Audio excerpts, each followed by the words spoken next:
పో. ఇప్పుడు అర్థమైంది. కాబట్టి ఆత్మకు కొన్ని తెలుసు, ఆత్మకు కొన్ని తెలియవు. ఇది మన మనసుకి తెలిసినవి ప్రకాశింపజేసేది ఆత్మ, మనసుకు తెలియని వాటిని ప్రకాశింపజేసేది ఆత్మ. మనసు ఉంది తెలుస్తూ తెలియక, అది తెలిసి తెలియక ఉన్నంత వరకు మనం తెలుస్తూ తెలియనట్టే తిరుగుతూ ఉంటాం శృతి మందిరానికి, ఇంటికి. మళ్ళీ ఆత్మ అది మనసు తెలుసుకోవడం తెలియకుండా ఉండడం రెండు లేకుండా పోయింది అనుకోండి, అప్పుడు నిద్రపోతాం, సుషుప్తి. అప్పుడు కూడా ఆత్మ అంటది, ఇదిగో నన్ను గురించే చెప్పింది అతను, నువ్వు నిద్రపోతున్నావు చూసావా, ఇక్కడ నిన్ను ప్రకాశింపజేసేది నేనే.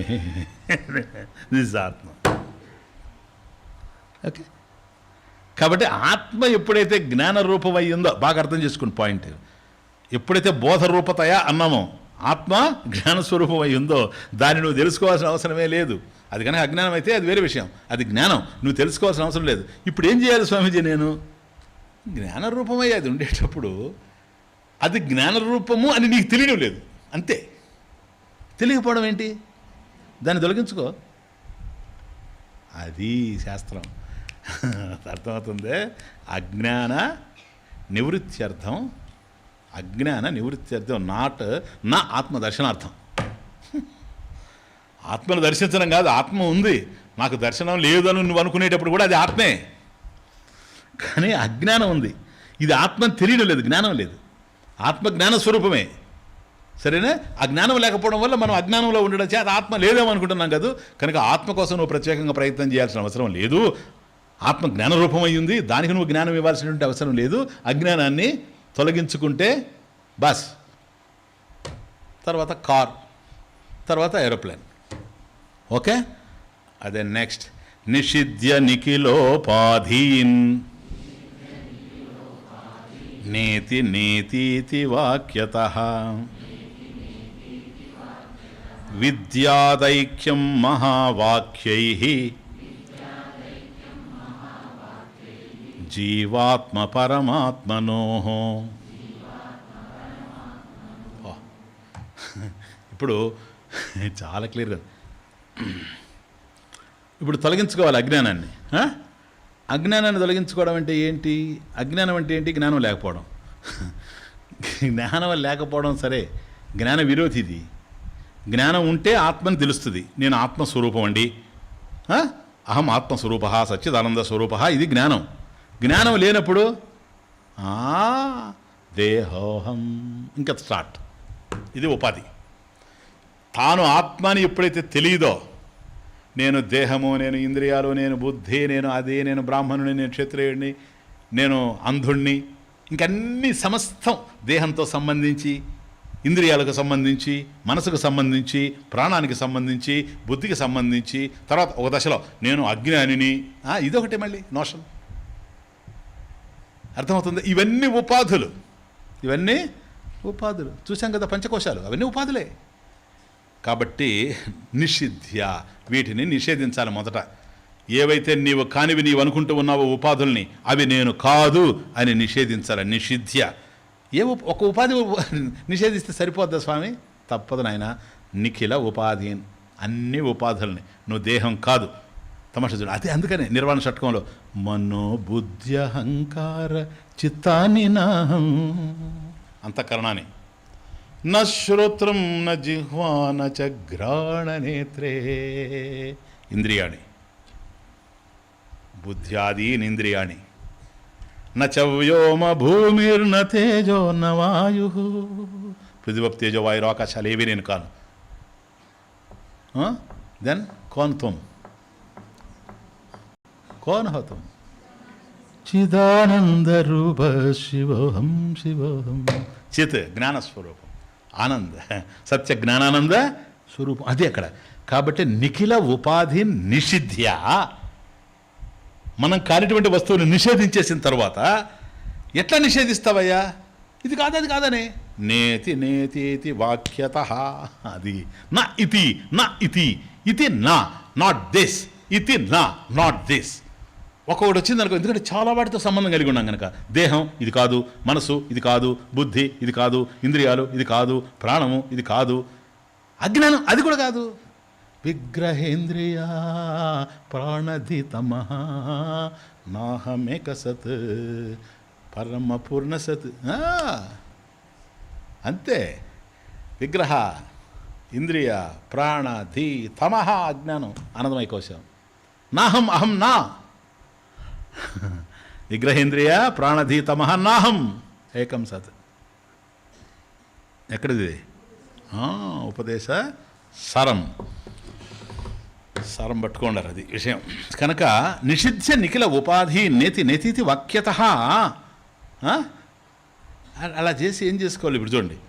విద్యాదైక్యం మహావాక్యై జీవాత్మ పరమాత్మనో, జీవాత్మ పరమాత్మనో, తయో ఉభయో, జీవాత్మ పరమాత్మనో జీవీశ్వరయో ఐక్యం. విద్యాదైక్యం, ఐక్యం మహావాక్యై విద్యాత్. ఐక్యం బ్యూటిఫుల్. ఏదైతే మనం కామో, ఈ ఉపాధులన్నీ మనమే అనుకుంటున్నాం కనుక దేహం, ఇంద్రియాలు, మనసు, బుద్ధి, అజ్ఞానం ఇవన్నీ కూడాను ఈ నిఖిల ఉపాధిని, ఈ ఉపాధులన్నిటిని కూడా నిఖిల సకల సర్వం ఉపాధి నిషిధ్య, వాటిని నిషేధించిన తర్వాత నేతి నేతి నేతి ఇది వాక్యై, ఇది కాదు ఇది కాదు అనేటువంటి వాక్యాల ద్వారా వాటిని అన్నిటిని నిషేధించిన తర్వాత అప్పుడేం అవుతుందో తెలుసా? మరి నువ్వెవరయ్యా? నేను జీవుడిని అని వస్తావు. ఎవరు జీవుడు? ఎవరు? మళ్ళీ లక్షణం వృత్తి వచ్చేస్తుంది. జీవలక్షణం, ఈశ్వర లక్షణం. కాబట్టి జగత్కారణం బ్రహ్మ ఈశ్వర. ఆయన మాయోపాధి కలిగినవాడు. నువ్వు ఈశ జీవయోహో వేషదీవిద సత్స్వభావత వస్తు కేవలం. ఆయన నీవు ఒకటే గనక ఆత్మ పరమాత్మనో. ఇక్కడ పరమాత్మన బాగా వినండి. పరమాత్మ అంటే ఎప్పుడు కూడా జీవ బ్రహ్మైక్యం అన్నప్పుడు చాలామంది తప్పు చేస్తారు. జీవ బ్రహ్మైక్యం అంటే జీవ అంటే నీకు తెలిసిన జీవ, దాంట్లో నో డౌట్, పరిచ్ఛిన్న ఇవ.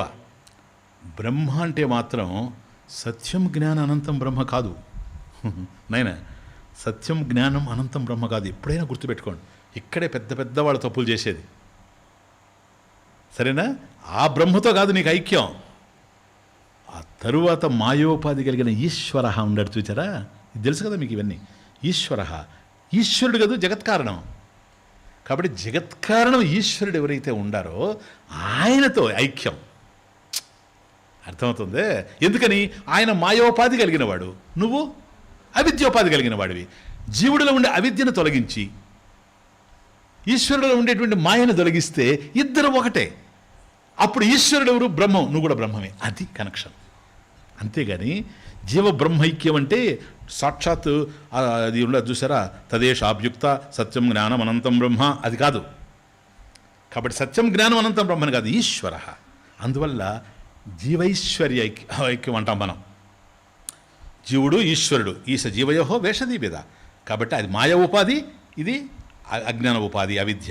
ఈ రెండు ఉపాధులను తొలగిస్తే రెండు చైతన్యమే గనక రెండి మధ్య భేదమే లేదు. ఈశ్వరుడే నువ్వు అని తెలుసుకుంటే అప్పుడు ఈశ్వరుడు ఎవరు? బ్రహ్మం కదా, నువ్వు బ్రహ్మమే. అట్లా అట్లా అది విద్యాదైక మహావాక్యే. కాబట్టి ఇప్పుడు ఇక్కడ మహావాక్యం ఏంటి? మహావాక్యం తత్వమసి. ఇదిగో వచ్చేసింది చూడు సరా. తత్ అది, త్వం నీవు, అసి అయ్యున్నావు. తత్ అది ఈశ్వర, త్వం నీవు జీవ, అసి అయ్యే ఉన్నావు, తెలియడం లేదు. ఉపాధి దొరికితే తెలిసిపోద్ది గనక నిషిధ్య నిఖిలోపాధీన్ నేతి నేతీతి వాక్యత.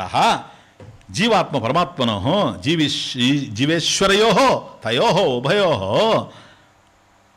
ఐక్యం మహావాక్యై విద్యాత్.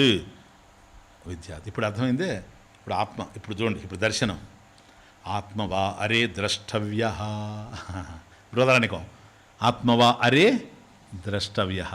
అయ్యా ఆత్మను దర్శించు. నిజమే, ఇది ఎయిమ్ ఆఫ్ లైఫ్ అన్నావు, అది బాగానే ఉంది. ఎట్లా అన్నావు అనుకో, శ్రోతవ్య, తవ్య ప్రత్యయం, శ్రోతవ్య. ఆత్మను ఎట్లా దర్శిస్తావు? శ్రవణం చేయాలి సార్. ఇక్కడి నుంచి శ్రవణం, నాయన ఈ శ్లోకం నుంచి శ్రవణం. ఇక అద్భుతంగా సాధనలు వస్తాయి. ఫస్ట్ స్టార్ట్ అయింది శ్రవణం. మహావాక్యం అంటేనే శ్రవణం.